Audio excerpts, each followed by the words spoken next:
once you have that buy-in, that gives you the authority at that point to go in and start making some changes and start holding people accountable. But you're not going to get the best out of people unless they trust that your heart's in the right place.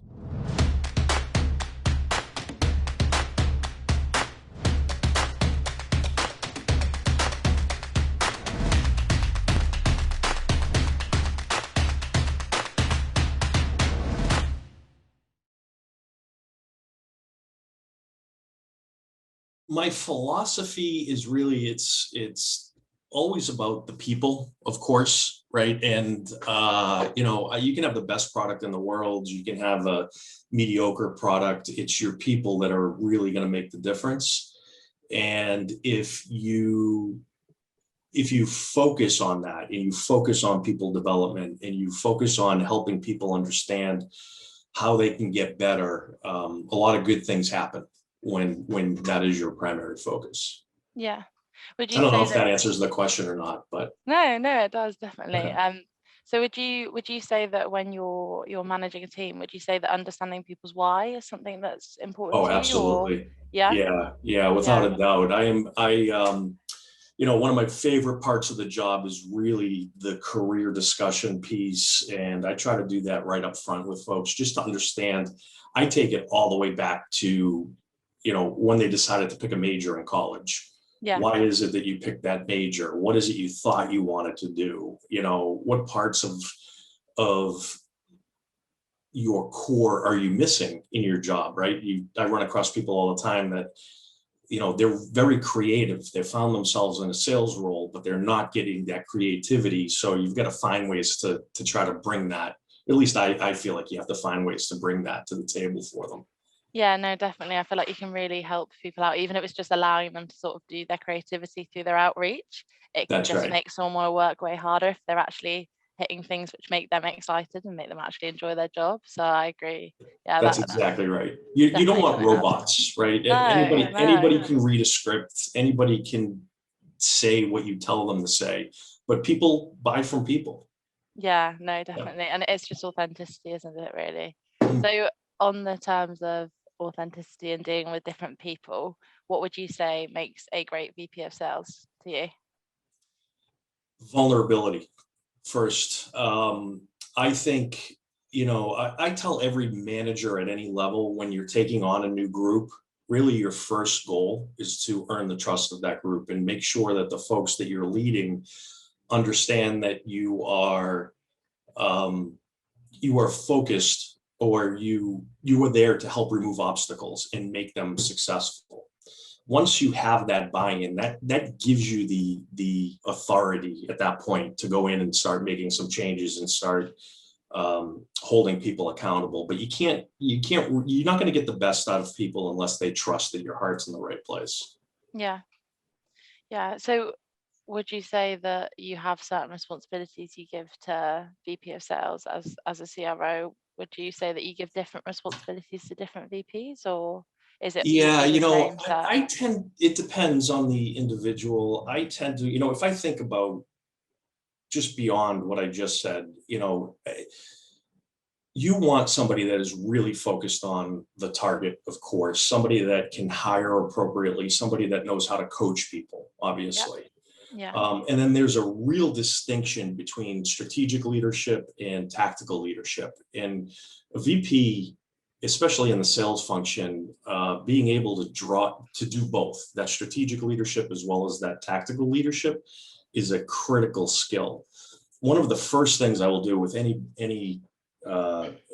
VP or director is really try to find ways to test their transparency and make sure that we get that out of the way, and that people know that they can be transparent with me, and that I really want to know what's actually happening. I don't want some some BS view of what's happening, or overly positive or overly negative. I really want to know what's happening. So yeah, I So hope that what answers the question. no, that's great. That's great. What are the sort of responsibilities that you do to stretch them and sort of test that transparency? Yeah. So first of all, it's about being able to tell a story with the numbers as a backdrop, right? You have the numbers. Okay. Numbers are always a lagging indicator of what's happening. Yeah. And listening to somebody tell the story about what's happening within their org with the numbers as a backdrop uh, is paramount. You have to be able to do that. Yeah. I think I like to look for people who are not afraid to hire people better than them. You know, I have a VP of sales right now. He's going to be much better than I ever was. Yeah. Um, he's a young guy, he's a first time VP, and what I'm looking from him is for him to hire people better than he's going to be. Yeah. And you have to have a certain level of confidence to be able to do that. Yeah. And so I'll watch for that. I'll watch, or I'll challenge them on how they deal with poor performers. Yeah. Watching how they try to develop people and help get them to a point where it's going to either be sustainable or not sustainable. Yeah. Not every role is fit for every person that's in that role. And then as they get more and more experience, then you can, in my mind, I will start challenging them to develop compensation plans, sales plans. Once they start to understand what the company plan is, different things like that. I will also challenge them to work very cross-functionally with the product department, the marketing department, of course, and just watch how they interact with the organization in general. Yeah. I guess it's trying to find leaders that see the bigger picture and aren't sort of just focusing on their own performance. And that's what you were saying Absolutely. about sort of like vulnerability and being transparent is you have to be vulnerable to sort of accept that people that you're hiring are probably going to do a better job than you, but the bigger picture is the team and the company. That's right. That's exactly right. And Yeah. you have to be self-actualized enough to know what your most help needed areas are. Yeah. And I will challenge that as well. I will make sure that that is out on the table and that we are developing ways of supporting and helping somebody improve on those areas. I don't, it's interesting. I think a lot of leaders will focus on all the areas where people are weak and spend most of their time there. That's a miserable position to be in as an employee, right? Yeah. Because all you're focusing on, all you're talking about is the areas where you're weak. I think finding a way to focus on people's strengths. I'm a big believer or follower of Simon Sinek, and I think he says this best. If you focus on people's strengths, that is much more of a multiplier than it is to just focus on somebody's most help needed areas. And so Yeah. I'm looking for leaders that can draw that balance and really figure out how to help build on the strengths that people have. Yeah. Well, that brings me back to what you were talking about earlier with your you mentioned tactics and strategy, and Yeah, that's like a really hot topic at the moment, sort of within the field. But I think that's a massive point, isn't it? Because to have good tactics and strategy, you have to find out what members of your sales team's strengths really are. But if you're focusing on all the negatives, so would you say that you incorporate your sales team's strengths into the tactics and strategy, or is that something that's usually a bigger picture? Like, where does that all come from?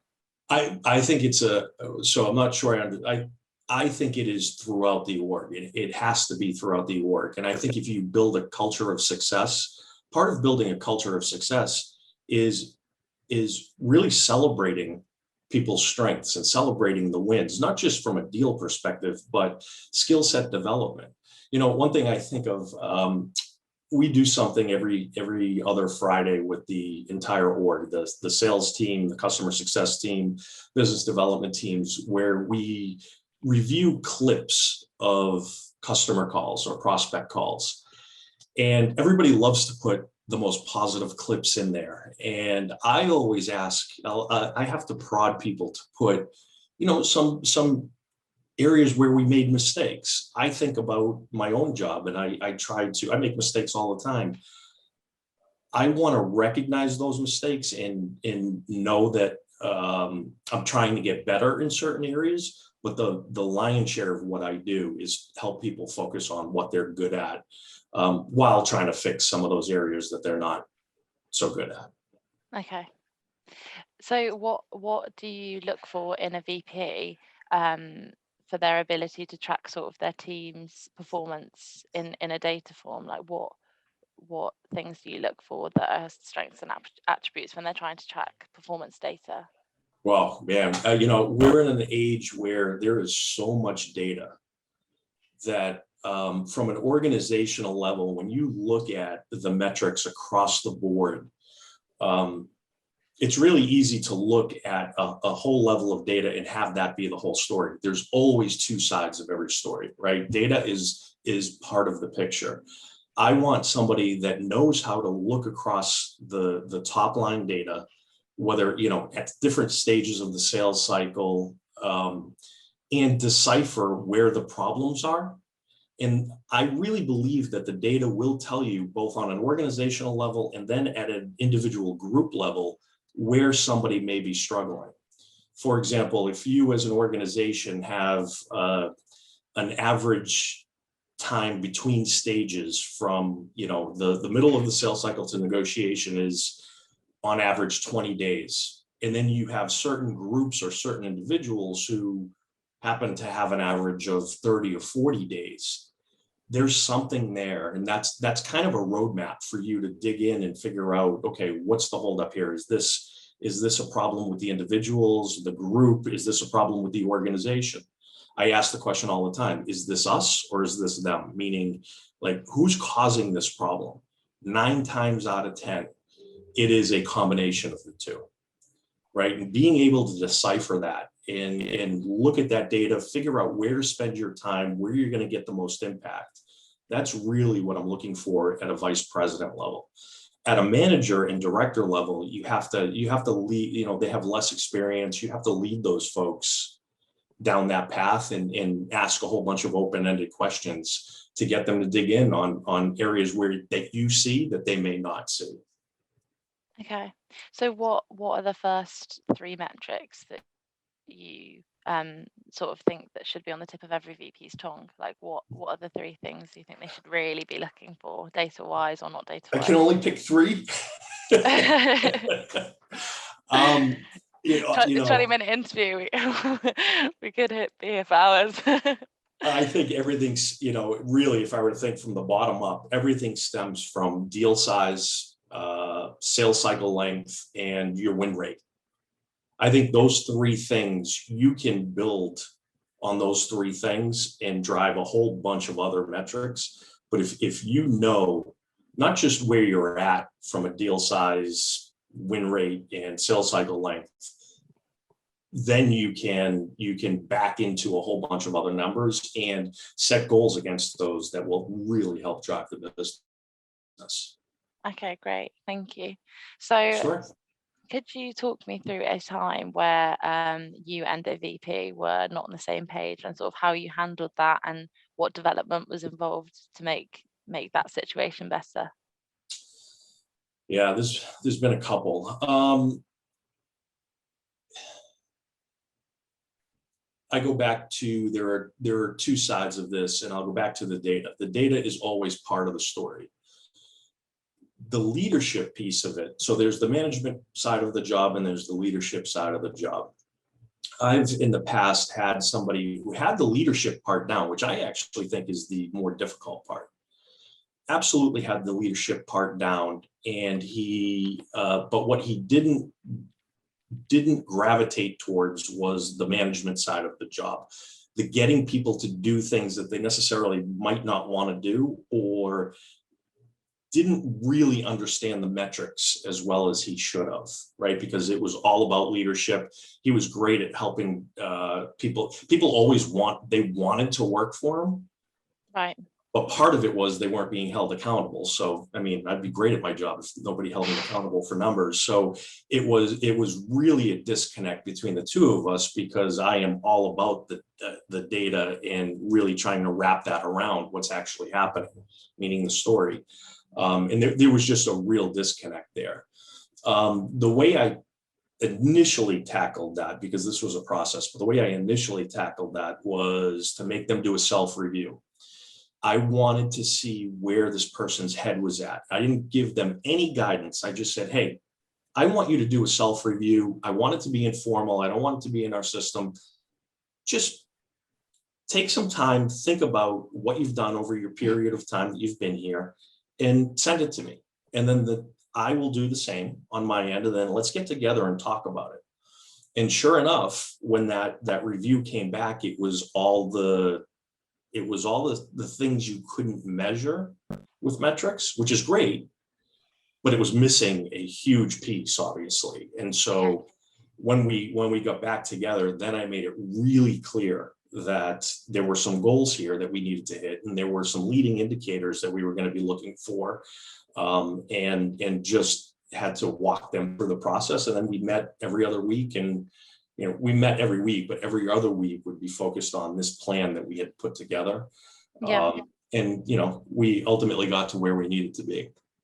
So sort of, was it the use of data across that period afterwards that aided sort of the combination between it being a personal side, but also the data helped track that the personal development was actually working? That's exactly right, because it was the data that helped show whether or not the strategy for helping the people was working. Data is, again, I go back to it, data is always a lagging indicator to some extent. Yeah. That's where we could see the progress of what he was doing and how he was working with the team. Yeah. Yeah. That's great. Okay, so final question now.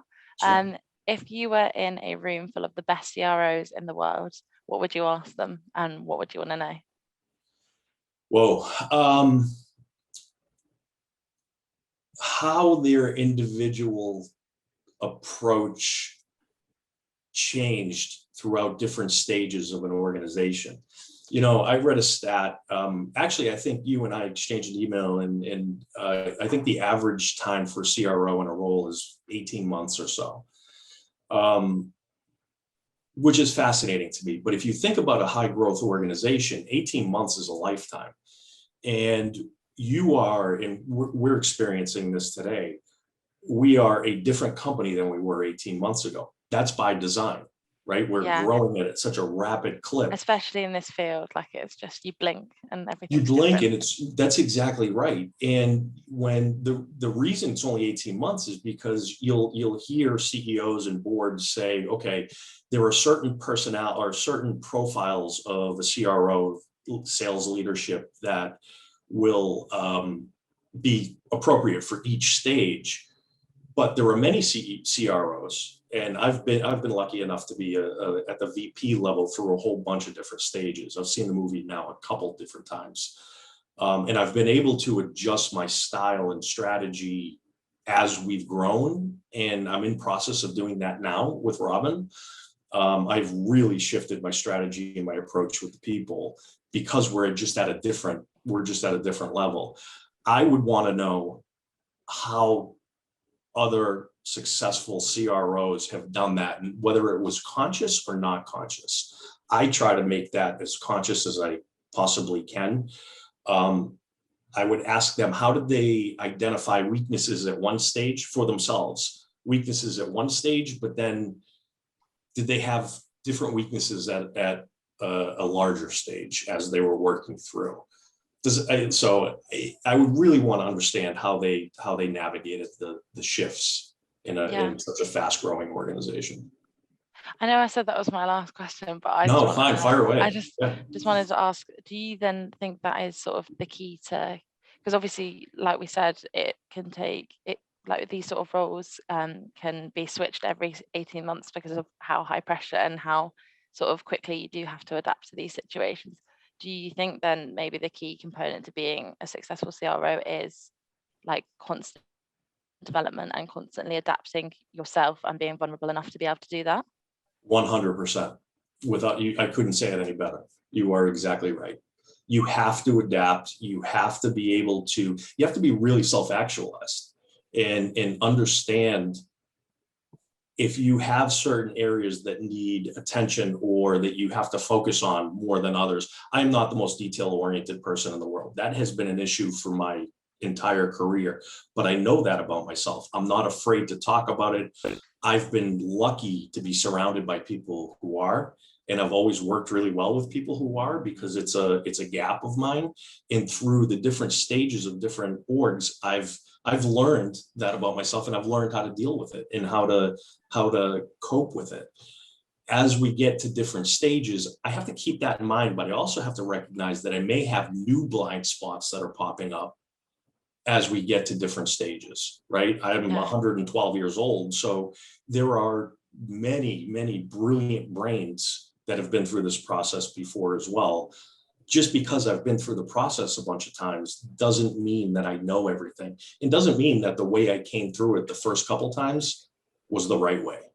Yeah. So yeah, it's really looking for constant feedback, whether that's from your people, from your board, from your CEO, and really just as you step back and pick your head up above the weeds, being really honest with yourself.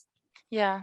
I think that's a really good note as well for sort of other leaders that are listening or trying to learn. It's like it's not, the problem isn't getting it wrong or being perfect. It's being able to accept the fact that you got it wrong and then work on it and then get better. That's And I think, why I think I started when I say, what do I look for in leaders? And it's the ability to be vulnerable. And that's yeah, what I mean is when you're vulnerable and you're not afraid of uncovering blind spots, you're going to be so much more successful than if you tried to hide them, or you're insecure and you're worried about, somebody seeing one of your blind spots or not. It just makes for yeah. a very long process if you're not vulnerable. I think that's the thing as well. If you get leaders that have an ego on them or they're not, then having none of those attributes of being vulnerable, you're never going to get that progress. So yeah, No, thank you. no, and yeah, and you're gonna, you'll last 6 months in the job, and it's just gonna be miserable. Yeah, yeah.